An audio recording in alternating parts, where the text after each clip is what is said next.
ಈ ಕ್ಯಾಟ್ ಡ್ಯಾಡನ್ನು ನೋಡಿ ಫ್ರೆಂಡ್ಸ್, ಇಲ್ಲಿ ಕೆಲಸ ಮಾಡ್ತಾ ಇದ್ದಾರೆ ನೋಡಿ ಫ್ರೆಂಡ್ಸ್.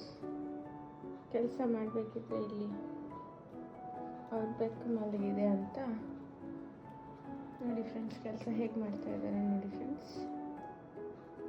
ಕೀಬೋರ್ಡ್ನ ತೊಡೆ ಮೇಲೆ ಇಟ್ಕೊಂಡು ಮೌಸ್ನ ಅಲ್ಲಿಟ್ಕೊಂಡು ಕೆಲಸ ಮಾಡ್ತಾ ಇದ್ದಾರೆ ನೋಡಿ ಫ್ರೆಂಡ್ಸ್.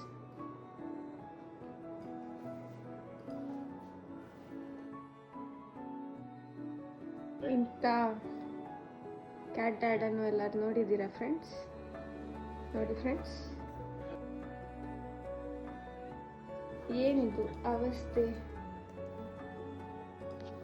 ಇದಕ್ಕಂತೂ ಕೇರೇ ಇಲ್ಲ ನೋಡಿ ಫ್ರೆಂಡ್ಸ್. ಹೆಂಗೆ ಮಾಡ್ಕೊಂಡಿದೆ ನೋಡಿ ಫ್ರೆಂಡ್ಸ್. ಇವ್ರು ನೋಡಿ ಫ್ರೆಂಡ್ಸ್ ಕಷ್ಟಪಡೋದು.